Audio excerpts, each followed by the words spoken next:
On May 2nd, 2020, as the pandemic came in as a tidal wave, 11 poetesses came together and committed themselves to the work of love. That which is song, that which is lung, that which is poem, that which is truth. Each one bringing the entirety of their life to each other, each one an entire universe. As the pandemic surrounded us and the curtains of the veil widened, as poems tend to do, we anchored ourselves with the work of King Jordan, Beth Brant. This act of writing as love to bear witness to our people. And we moved with the voice of Audre Lorde, Camus Brathwaite, Gloria Anzalda, Tim Siblis, Nikki Giovanni, and more. Thus, each one blooming, each one marching for the poem must breathe in all of our communities, erasing amnesia. For each one is descendant of song, for this is meaningful literacy. We break walls, fly over borders. We are Paru-paru. We are Colibri, migratory lives in constant transformation. Our limbs towards the sun in our limbs, our mouths with the light of the moon, our mouths light. Yes, descendants of song and breath. We are articulating an ancient bloom. In 1966, a group of trans women in Gene Compton's cafeteria, an all-night diner, right here in San Francisco's Tenderloin, right here, our neighborhood, in response to a police officer attack, one threw a cup of coffee in the face of the police officer, sparking the trans-resistant movement against police violence. That which is poem, that which is truth. On the early hours of June 28, 1969, Black trans women, white dykes, and at the Stonewall Inn in New York fought against police violence. On May 25, 2020, George Floyd was filmed being killed by a police officer. A knee on George's neck, George calling for his mother. The veil completely widened that which is truth. George Floyd's name is said for the names we have not said. For the Black lives we have not said. We march, we sing. Sometime in 1518, the first slave ship journeyed through the Middle Passage, arriving to these shores. That which is truth, that which is lung. Today, June 27th, 2020, we poets are here we have arrived in response to June Jordan. What are you going to do now? Speak truth, be poet. Let us not forget the bloodshed that has formed us, our peoples who were made on this land, our peoples who made this land. Let us not forget the lungs that we descended from. We are Paru-paru. We are Colibri. We are the roar of the typhoon. We are La X's collapsing and embracing tongue, asking what's life, who is this? We are another yourself, Inakek. With that being said, I want to introduce our first poet. Our first poet is Josh Mendoza.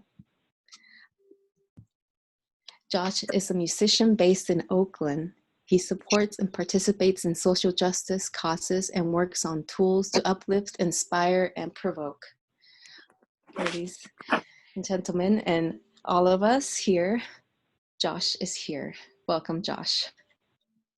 Hi. Hi, Josh. Everyone. Cool. Hey, so I just want to provide a little bit of a background about these poems. So I spent the first 12 years of my childhood growing up in the Philippines. And recently this quarantine has got me thinking more about what home was like. And I guess these poems are just fragments of those memories from living there. So I'm here to share them with you. Here's the first one. Louder than bombs is where I'm from. The empty lots, the squatters, the new developments, the tindahans, GRO clubs where the hoes get their cash flowing in the nighttime, only to send it back home to a family out in the provinces. Devoid of family, but not obligations and inner debts. Welcome to a selected family of like-minded folk who support each other and hold each other. Adulterers, incestuous, monogamy. It was never meant to be this way anyway, was it? But what do I care? I finally took home with me because when I remember where I'm from, things were already getting gentrified, in a sense. No cloud, no hard drive, no micro SD, can hold on to these memories. They say that the idle mind is the devil's workshop. If the devil really stood for knowledge, then I take this as a gift of inner discovery, that the greatest home is really embedded in our memories. Thank you. Thank you. Okay. Should I just go into the second poem? Okay. Yes, of So the course. second poem, this is another fragment, and I called this one Ancestor. I kept my hands closed whenever we went on our little trips to the birthplace. I kept counting the nunos that we might be passing by in my head. Was it the loud roar of the wind? Was it the fact that I might lose my grip and fall behind? Was it the San Vicente Church's energy? I don't remember much of the preaches and the reading, but I remember the giant wooden beams above us. I remember wondering, what if they collapsed? I remember the bats lining the concrete dome. I remember the electric fans on the sides of the building looking back left to right. I remember the water reservoirs that became habitat to butetes, little schools of fish, and tutubes. I remember that the water was clear, mysterious, green, and otherworldly. I get lost. Churches help me reflect and be present. I naturally closed my ears to the lies and the brainwashing that was done to my villa. Someone was protecting me. I thank you for looking over me. Ima is always with me, and so are my other apos that I never knew, but are guiding me today. Thank you for the deja vu. In this tree of life, I know we are all connected somehow. And I thank you for connecting me with everyone and everything else. Now I don't remember why I kept my hands closed on our sides. Maybe it was being held.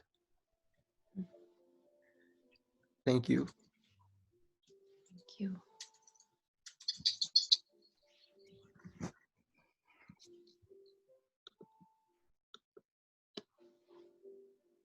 Thank you, Josh. That was beautiful. Okay. So I'll introduce our next poet. Our next poet was born in the Philippines. Dyan grew up in Toronto, Canada, then immigrated to the US after completing her master's degree in journalism in Toronto. She is a co-founder of media nonprofit People Power Media with a mission to broadcast communities impacting public safety. She has worked for mainstream, independent, and ethnic media in the US, Canada, and the Philippines. Welcome, Dyan. Hi, everybody. Thanks for being here. So the first poem I wrote, this is the first poem I wrote ever, actually, and it was the first in this series. So I'm really grateful to Lourdes and SOMCAN and Leanne for putting this together, and all my other poets. It's called Brown Skin, White Mask. And I wrote this before, everything blew up with George Floyd and kind of in the early weeks of the shelter at home. Brown skin, white mask. I cover my brown skin with a white mask. I mask my neighbor who burnishes old Victorians as they molt their weary skin. A mask from my neighbor who burnishes old Victorians as they molt their weary skin. The last time I wore it, the scorched earth was ablaze, the sky was purple. When I walk down a leafy and crisp street, I see white faces with no masks. Sweat wicks off their turquoise and fuchsia microfibers. They say a person's essence remains even if they are untouched. No virus can penetrate through their privilege to clog their pink lungs. But my medical ancestry says heart disease, cancer, and asthma, my pre-existence before the germ of this virus, has put a target on my back like a Maud Arbery jogging past white men and the weeping willows of Georgia. On the bent and bloody backs of his ancestors was this country built. Every home is a fortress with brown bodies, the moat. Essentially, they want us to die for their capital. The clown with the orange face hides in his white house. He forces all the other whites to cover up, but not him. My titos who pick delicate blood-red grapes with their wrinkled brown hands. My titas who cared for the white grandmothers who no one else cared for. My cousin who mopped the blood and urine from hospital floors. My auntie who set up his wife's face on the screen one last time. My ate who wears a fresh white mask and purple scrubs off her 12-hour shift. Instead, she goes to the Capitol, silent strength, while white faces shout, they will live free and not care who dies. Mm.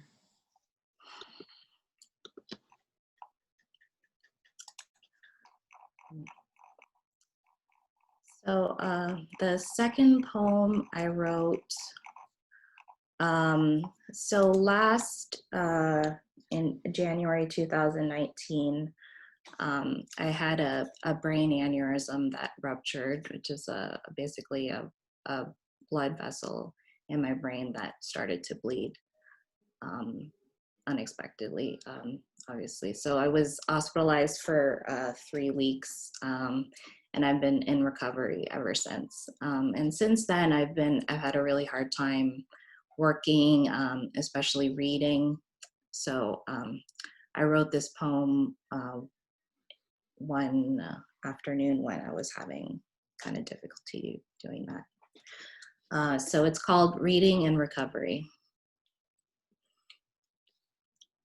Every sentence stacks like bricks. Each thump scrapes my head. Corners poke, inside out, stone on bone. My mind becomes a marble bust, knocking on tender flesh, too heavy to carry, still as a statue, but for twitching eyelids, cupped by palms, offering a moonless night.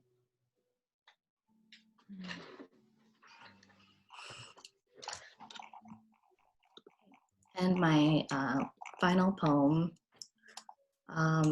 So there's been some recent and good developments lately about my health.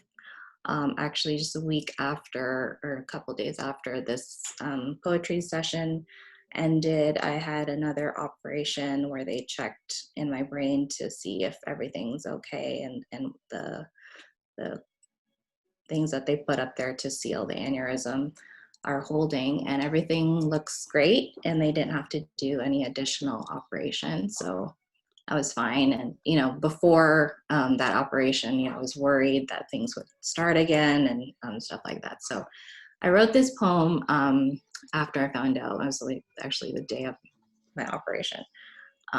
It's called Peace of Mind. Ticking talks melt, softening my persistent memory.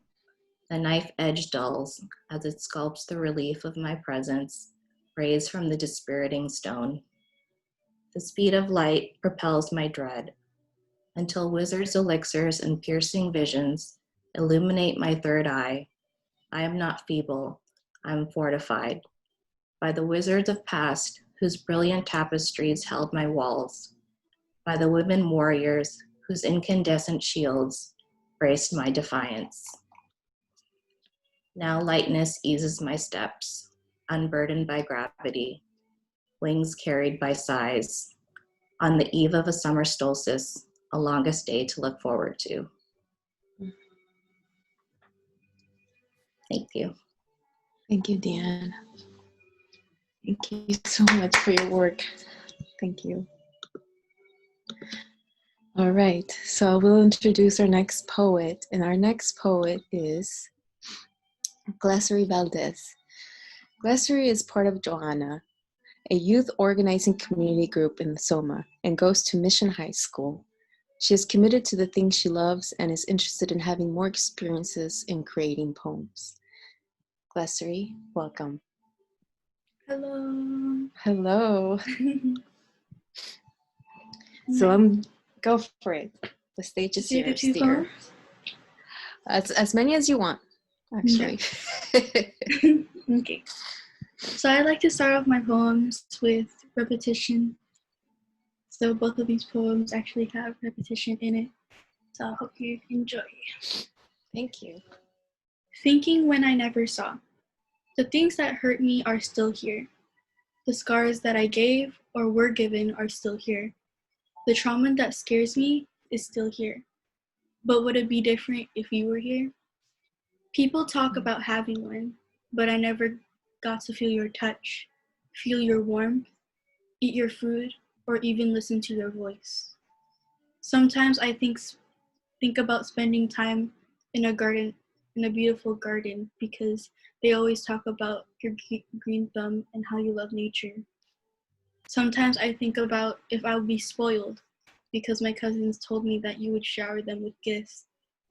I know you will always be in our hearts, but since I haven't met you, does that mean you're not in my heart? I wish I met you. I wish I spent time with you. But you've lived on before I was born. And I will always be thinking about you, even though the only thing I have of you is one single picture. Beautiful. Does anyone want like background? So like the background of this poem was because I actually have two, as everyone in person knows, they have two Lolas, but sadly, both of my Lolas have passed, or grandmas has passed away before I was born, and I actually have one photo of each of them. So Wow. yeah, so I like to look at them when I'm. Mm-hmm. This next poem is called Scrub Hard. Okay. In the Philippines, paler skin means you're more beautiful. In the Philippines, paler skin means you're more rich. In the Philippines, darker skin means filthy. In the Philippines, darker skin means poor. But why is that? Anak, come inside, you're gonna get dark, my mom says to me. But the sun says, keep playing to have fun while the light shines upon us. She scolds for getting darker, for getting vitamin C into our skin. Because of this vitamin D, does that mean I'm ugly? She gives us papaya soap and a sponge when we shower. Scrub hard, she says. Every time you shower, use this and scrub hard. It will take your ugliness away. I don't want to become ugly, so I scrub really hard. I scrub my skin until it becomes red, thinking that the color would be scrubbed away. So I scrub that color away. And thank you. That's it Thank for you. my part. Thank you, Gus. It was a very powerful poem. Thank you. Thank you. So I am going to introduce our next poet, and then we're going to take a quick 5-minute break. And our next poet is, let me check in if they are here first. It's Cynthia. Cynthia Lozano. Okay. So our next poet, yeah, Cynthia's not here. So our next poet is going to be Joemae Santos. Joemae Santos is a community organizer who believes in the power of poetry. She believes that poetry is not only a tool for surviving, but ultimately for healing. Joemae sees poetry as a tool to link struggles against imperialism and capitalism, and ultimately to bridge communities together in the fight for liberation. Welcome, Joemae. Hi, hello. Can everyone hear me? Yes. Okay, thank you. The volume is kind of spotty on my end, so I wasn't sure if I was going to be heard correctly. So I'll be sharing. Sorry? I hear you clearly. Oh, okay. You're good. Great. So I'll be sharing two poems today. They're both untitled. I don't really do a good job of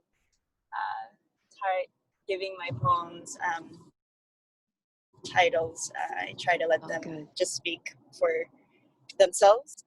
The first poem that I had written was actually for an event called,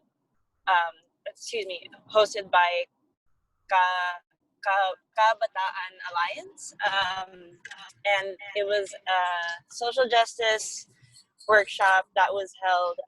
They had speakers from the Philippines come out and people from all over the country. So this poem was a poem that I had performed for that event. Wow. Are you revolutionary by blood or by choice? Such questions will hook your work by the flesh and pull you. It will try to gut you of all substance. Do not allow your militancy to be split. The attempt to fragment you is an attempt to break you from the movement, the people, from us. See, our breath is bred from resilience. Oftentimes, people will tell you otherwise. Take my family, for example, a lineage of weathered mothers and hollowed out fathers. They exist through broken and lonely. How fragile they be. Bones cackling with a trauma, vividly pulsing. This pain knows no death. Instead, it lives and breathes. Soft whispers of failure, hymns and harmonies of heartbreak. My father was the first man to love me.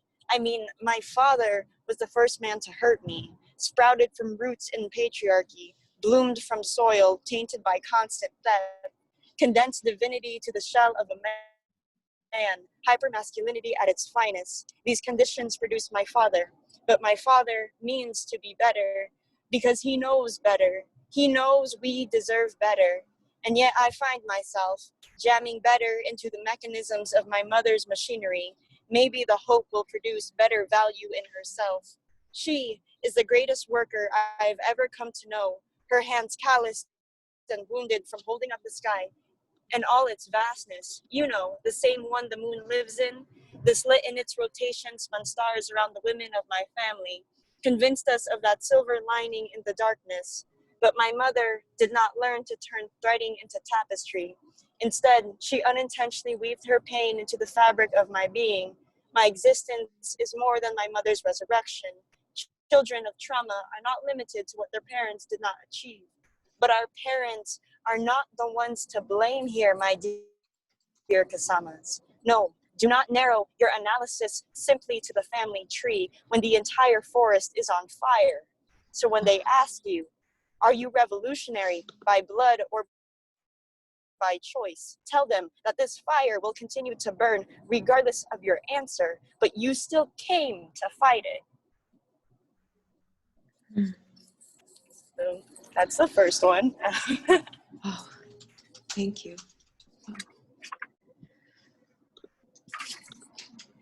Thanks. Thank you. So I'm just gonna jump into the second one.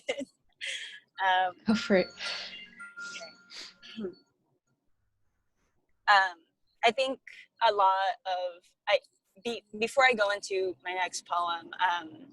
So as previously stated, I find poetry as a very integral tool in order to process a lot of trauma, particularly that a lot of like Black, Indigenous, and people of color go through. And as much as it's an integral tool, I see it as a means to supplement a lot of on the ground organizing or a lot of reading or a lot of, just dissecting and engaging with communities that we speak for and that a lot of us identify with. But with that being said, so much of dissecting that trauma is recognizing and identifying where and what that trauma is rooted in. How brutally beautiful it is to be birthed into your mother's resurrection. Reclaim your skin like it was yours to begin with. Exist like your heart strives to ascend the limitations of humanity. I am still learning what it truly means to unapologetically take up space, brown and woman. So I routinely put fire to dragon's blood in order to produce blackened fragility. Watch it accumulate with the intention to ascend, rise. I place crystals at the base of my ego, hoping to humiliate my arrogance, fall. There are currents within me that rise and fall, paralleling the push and pull of the universe. I am familiar with giving and taking, and my God, this lifetime has taken the fragile parts of me, crumbled my being into bits manageable to digest with a pairing of a tall glass of breath. Breathe. My chest reminds me to breathe. I often hold my lungs captive to an audience of silence. The standoff is a daily occurrence. I wonder if I pocket the stardust in the seams of my skin, will I finally know what it means to rest? However, sometimes it is not enough to rest. Even when you've jammed stardust in between the skin films and shoved moonlight into the creaks of your bones, this body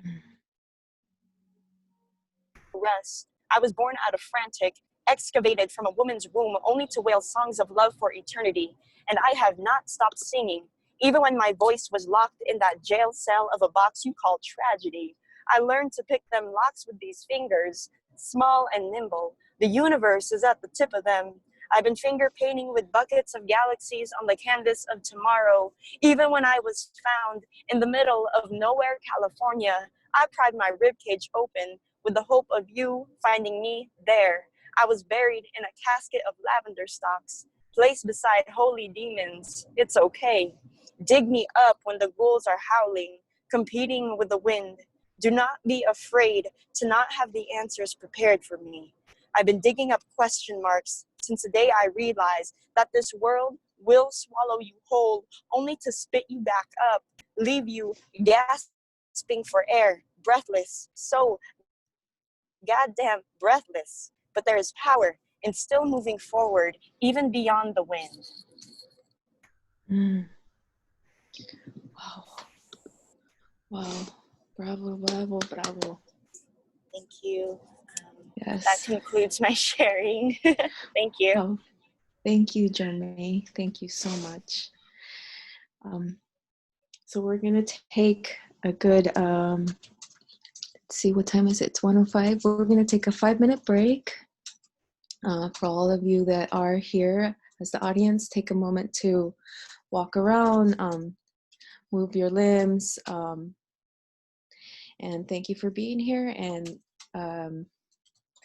we'll be back in 5 minutes or so. So come back around 1:10.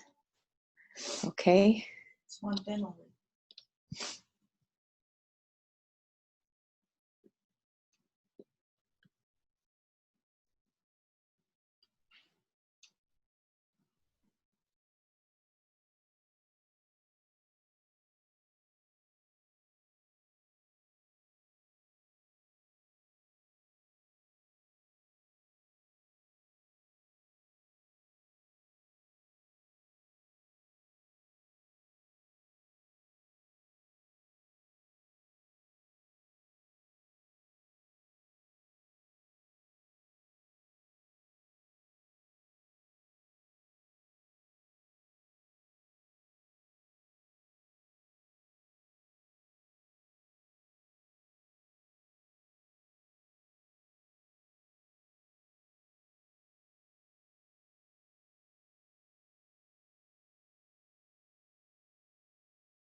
Welcome back, everyone.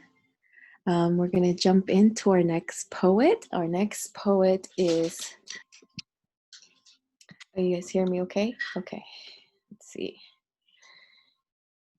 Our next poet is Raul Torres. Born in Borica, Puerto Rico, they are a multimedia artist and professional dancer who resides in San Francisco, exploring and catalyzing the divine human experience through creative processes and ritualistic offerings, both in and off stage.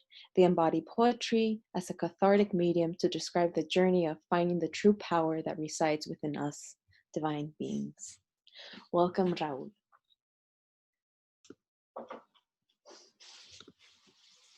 Hi, hello everyone. Welcome. Yeah, first of all, I just wanted to share how grateful, honor I am to have shared this wonderful space with all the poets that have throughout this time, and how magical that process been, and how proud I am of all us. Yeah, that being said, I also, as a professional dancer and artist, I do recognize the privilege that it's been given to us artists and poets to actually birth the new reality of humanity, you know, not by our song, by our experiences, by sharing our stories. And for that, um, that's been guided through my poetry, and that's what I'll be sharing with you today. First of all, I found this little script that I want to share, and I want to say before my poetry. And it says, unconditional love, protection, and guidance for those who aren't afraid to rattle cages, ruffle feathers, and rock beats. From a place of loving service to the spiritual evolution of humanity, may your rebellious heart beat with the power of divine grace, and may your soul thrive, as together we create a world that is fully awakened to love. With that, I want to start with my first poem. It's titled Waves. And this poem,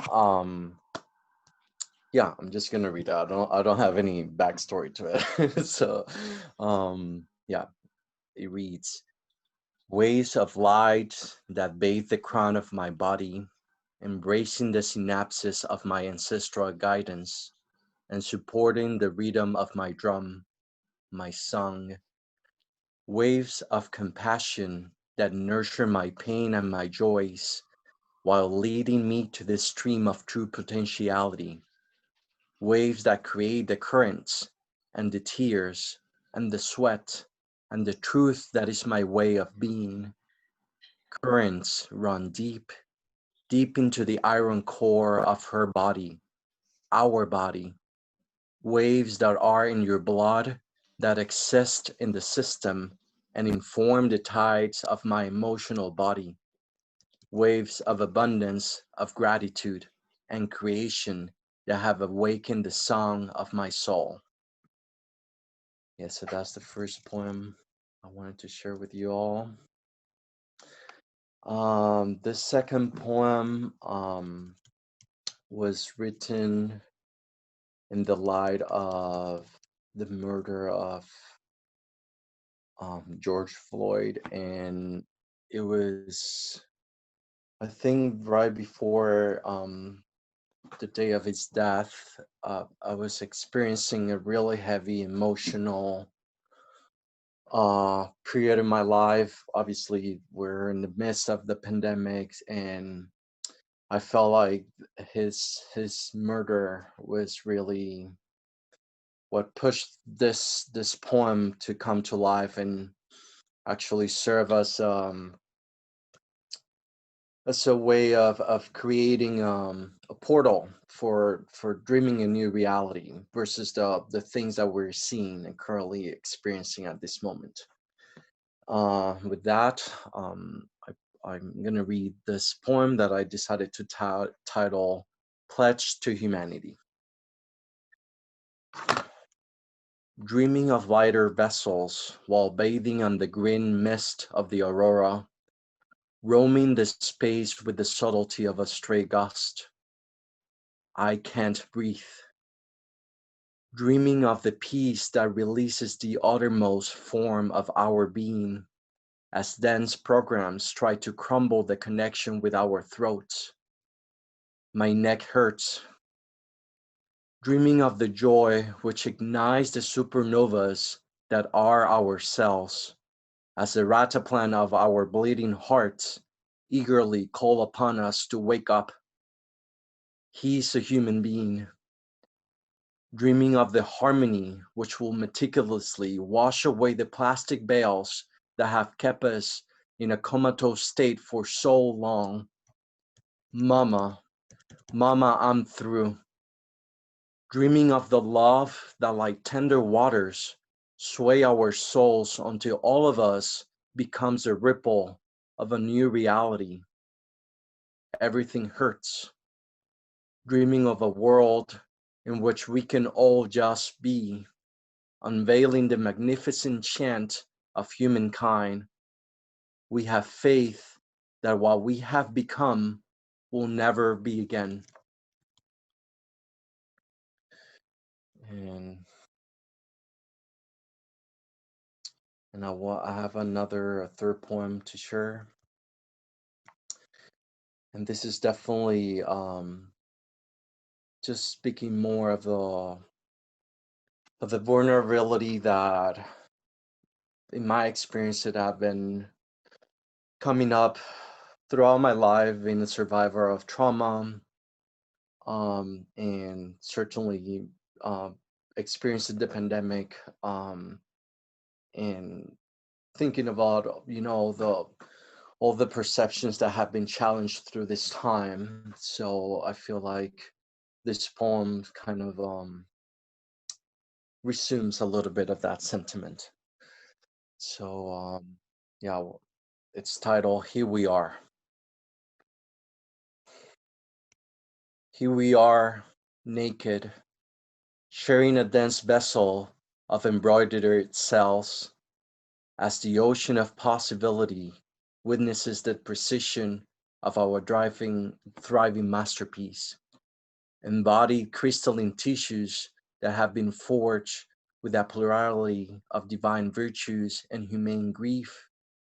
Here we are, naked, molting the outermost layer of our iridescent shell, as the dust that becomes sand convey the message of our timeless dance, resonant cavity that have captured the offering of destruction and growth that comes in waves.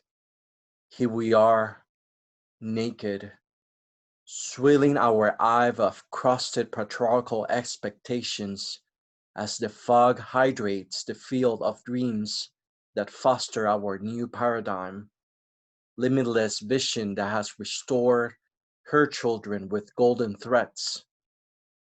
Here we are, naked, drifting our reality into the abyss of unconditional love, as the ruby encrusted in our throats glisten the remembrance of our multidimensional existence, sacred winds that holler rays of justice and peace against the dissonance of the mind.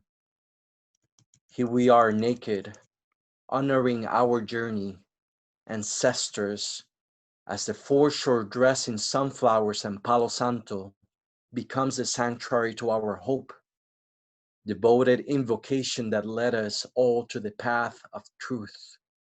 Here we feel to live. Here we are, naked.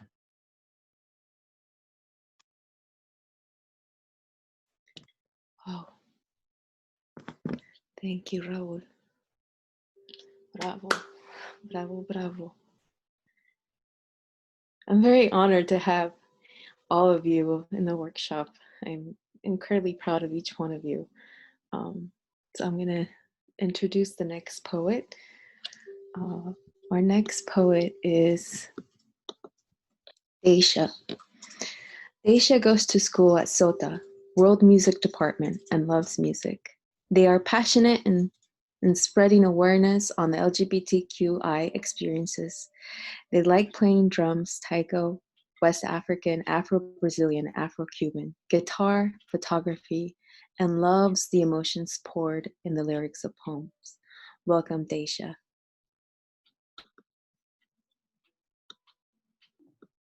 Hi, a little Hi. background about my poems. They're all just short little poems that I write when I'm feeling really heavy emotions from like anger, rage, all of that. And yeah, that's really it. The first one I wrote is my experience with like identity, and here it is. If you're not a she or an he, then what are you? An it? I get this question a lot, and it always got me thinking. But for some reason, my pronouns bothered others. Does it really matter? Does it matter that I don't see myself as one gender? Why are you so worried that I'm not your stereotypical daughter? But no matter what I tell them, it goes in one ear and out the other, and they call me she. And you force me to live up to your expectations. I'm not one or the other. I'm none. Call me they. And that's the first one. You. And I'm gonna find the second one, which is about during the whole protesting and spreading awareness. It made me realize how many people say, "Oh, I support Black Lives Matter," but then once the quote unquote hype has died down, it makes me realize how many people are doing it, saying all this stuff just to be like trendy, or like they don't really care. So I wrote this poem is inspired by like how I see people like responding to like problems we have right now. You claim you support mental illness, but then tell the depressed that they're overreacting, and you laugh at them. You claim you're an ally, but then feel uncomfortable when your same-sex friend comes out to you. You claim that Black Lives Matter, but sit silent at the protest. You claim all these things to fit in, to make it seem like you care, but really you're just doing it for the trend. Do you actually care about all the lost lives, about all about all the pain your peers go through? Are you actually depressed, or do you just want to be one with the angsty teenagers? Are you actually an ally, or do you just want a gay best friend because they're fun and nothing else? Are you actually supporting the Black community, or are you just using their culture? You spread awareness on your Instagram, but that's it. Do you realize the situation we're in? It is 2020 and we're fighting for basic human rights. This isn't a movie. This is real life. Do not be the useless side character watching everything unfold while keeping their mouth shut. Be the main character who will do everything out of their way to make a change and set things right. We are not objects to make you look aesthetically pleasing. We are human beings who breathe, who eat, who feel, who are real. And those are the two poems I have for today. Thank you. Thank you, Dayzsha. That was incredibly powerful. Thank you. I'll introduce our next poet. Our next poet is Alice Chiu. Alice Chiu is new to poetry, a new poetry writer who enjoys both playing with words and images. She has been published at City College of San Francisco's Foreign Magazine in the May 2019 issue titled Privilege, a Poem of San Francisco's Gentrification and Privileges of People with Disabilities. Although new at the art of poems, she is working on a chapbook with ideas of Home of the Lotus Flower and herself. I will be reading Ali's poems, but I'll let Ali say a few words before I read her poetry. Thank you so much. Can you hear me? Yes, definitely. Yes. Thank you so much. I just want to say that I feel so privileged to be able to be in this workshop. It's been so wonderful. Not only we have a good teacher, we have really good peer. I just feel really good about being in it. Thank you so much for allowing this opportunity. So I have two poems here. The first one is titled Privilege, and that's the one that was published in the Forum magazine last year in July. And then the second one is the Lotus Flower. So yes, thank you so much for reading it for me. Thank you, Ali. Okay, so I'll start with Privilege. Privilege as sharp cheddar cheese, bright orange, almost everyone can see. Special category and status, ingredients of all sorts, so special. It is mixed and matched in fine dining. Eat at places that came with cushioned toilet seats. Dolores Heights, Marina or Pacific Heights, feeling food, fabulous delights. $24.99 a plate, easy peasy, mac and cheese or nachos. Territory pushes and pinches, yellow, brown, and black finches. Those no one thought with privileges, I beg your pardon, I'm with privileges.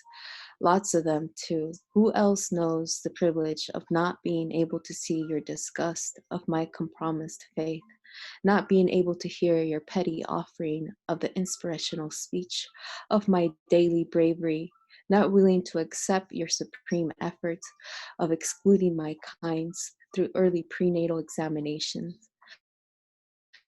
The short intervention and yes, daily questionnaires and surveys and attitude offered by your eyes and hands, confirming my special status. Of all else, if this is not privilege, why all the attention on me? And guess what? I eat mac and cheese and nachos too, $5.99. The next poem, Home of the Lotus Flower. I pick all the lights and shines. Something simple, the moon watches me while I skeleton the page. Crush my bones, soak rain and tears, blood if necessary. My fingers, a few dried mint leaves. Brush brown, dark rainbow. Dharma and sorrow, the beauty no one escapes. I lift my wrist, print our ghost, strokes heavy, yearning colors, innocent each time, as if cry of searching echoes. I lay root, mix again, faith in reemergence. A blurry panel of karma and reincarnation stains my tongue. Bittersweet shades, cloudy wet but solid and grounded. Another dip, next stroke, a tranquil jade spine, a dreamy pond, perfume, stones, and sky, a shadow, a wheel of life, Gyrit's bloom of a blue-purple face, behind the moon, lonely gaze, all the lights and shines I pick. That was wonderful. Thank you, Ali. Yes. So I will introduce our next poet, and this is our closing poet. This is Hediana Utarti. Hediana loves poetry. She has been working in community-based anti-violence work for quite some time now, utilizing art as healing to enhance survivors' stabilization and recovery. Welcome, Hediana. Thank you. Thank Can you hear me okay? Yeah. Yes. I didn't realize I'm the last one. Okay, so the first poem that I'm gonna read is a note or my commentary or my feelings about what has been happening in terms of immigration, crisis in the border, and all kinds of the gap between rich and poor, and economic crisis in the U.S. and in the Bay Area. Lockdown in the Bay. Best breezy day in the Bay. Biting fire sirens fade away. Roaring foghorns withers. Dogs prancing. Best harnesses. Human parents, cozy fleece, funky sneakers, $300 made in Republic Banana, the country behind the sun.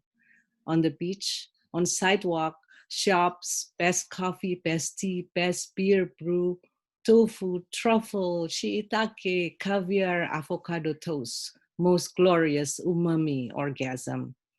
Blessing along with global cries, Shootings, stabbings, dawn to dusk, blood seeping through the cracks. Humans playing God, ending others' lives, laughing, sweeping others down the cliff. 900 humans jam into a room for 150. Human sardines breathing but not living, lifeless but not dead, life purpose ransacked, dignity stripped off. Kidnapped children died one by one, hundreds lost in translation. Part 2. On the avenue, staring at traffic, the homeless vet holding on to his wooden leg, waved no to my gift of sweet apple pie. A young human already giving breakfast. Good job, civic duty number 1 done. Feed the poor, the Bible says. Please watch out. Amazon is killing your corner stores, sending coffee and pastry by drone tomorrow. The well-fed man walked over to the beach, coldness on his dirty toes. A tiger shark watching but whistled away, chomped a doctor's leg instead, clean and healthy, 6 yards from the shore. All hell broke loose, panic lifeguards on the move. Part 3. Another whale beached itself on that first day of lockdown. Empty gaze towards the heavens, drying skin, watery eyes, abandoned being, sweet summer cool wind drifting, silent universe walking on eggshells. Parades of coyotes and raccoons on the roads, staring back at human glares behind glass windows, young and old, giving away their gold, holding on to their toilet papers. Heaven and earth have changed places. Get ready, my friends. Tomorrow hell is wide open. And I'm gonna close with something that's a little not so semi-serious, serious but not so serious. This is a note from somebody, which is myself, who have not slept very much. There was a time that I didn't sleep very much. And so sometimes in the middle of the night and the early morning, then I start to feel like I have connection with the other dimension. So, part 1. The snore goddesses are neglecting me. Maybe juggling hails left by the storm is more thrilling than flying over my roof, sprinkling sleeping dust. I lay awake, waiting, searching for the tip of their long gray scars in the blue-black sky. I'm counting 2000s, running out of dreams to dream. Foghorns echo, vanishing, the $5 Target clock ticking, stabbing my ears. Part 2. A crow flew out of my worn-out blanket, disappeared into the ceiling. I saw you by the door, in your suit, ready to go. It was 2 a.m. and the March rain fell endlessly on the asphalt, brighter under street lights, stoic, stark, lifeless. The kids who lost their limbs in the war, my folks who bought Social Security numbers in the alley next to the police station. The crow flew back on my desk, holding a fortune cookie in its beak, pronouncing, "You will be showered with good sleep someday." You faded away. The $5 Target clock battered my bones. Part 3. Tell me what you demand, you who sit on my bed and breathe on my face, right when my eyelids fall. Is that you who screamed into my ears, shook me with force, and threw me to the gloomy hallway where I could see your shadow sometimes? Have you lived here for a long time, hey muse? Will you let me doze off tonight for once? Let me descend into that deep pond, into its swirl, endless, boundless, where I can see the eyes of the fish, eels, and worm light up just like the stars. In the abyss, I'm content. Will you be tempted to come? All right, that's it, everybody. Thank you. Thank you so much, Hediana. That was incredible. Thank you. I'm very happy and incredibly proud of all the poets in this workshop. It's been a journey and it's been a commitment from each one. Please know that we will be having a chapbook out and we're working on making that happen. So we'll be having we'll be in touch regarding the chapbook. So this summer, sometime the chapbook will be coming out of the work that all these incredible poets put in the past 2 months. Also, I want to thank you all. Thank you all, you poets, for participating, for committing to yourselves and to the act of love. And I'm going to say a few closing out words. And before that, I also want to thank the San Francisco Arts Commission and for releasing the funds, because we were able to provide a stipend for all the participants to focus on their craft. So this is a very special workshop that happened. And I want to thank Leanne and Atetete for making it possible. They're the ones who are behind the scenes in reaching out to the poets and in helping me put the program together. With that being said, I'll say the final words here from our late Beth Brant, a queer Mohawk writer. Writing holds a responsibility to be a witness to my people, to be a witness of the natural world, and to use this gift on behalf of love. We are the queer migration, we are the generations that have built this city, the alleyways, the corner stores, schools, and neighborhoods, cultivated the food you now eat. We are the millions of stars, their light arriving. We are song. Thank you all for sharing in poem. And have a good rest of your weekend. I look forward to another reading after this. Thank you. Take care all. Bravo. Thank you. Bravo to all of you. Bravo. Thank you, everyone. Thank you. Thank you. Thank you, everyone. Thank you. Thank you, Thank Lourdes. you. Thank you. Thanks. Thank you. Thank you. Thank you. All my love to all of you. Give people all of your love to everyone. So proud of you, Lourdes. Thank you. I don't know. Oh. Thank you. Oh, hi, Glass. Thank you, Glass. You were all incredible. Oh, that's my wife.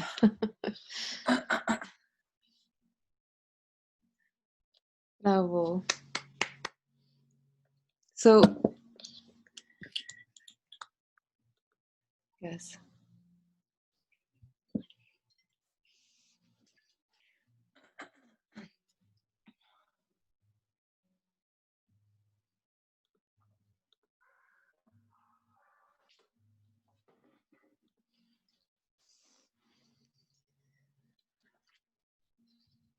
Oh,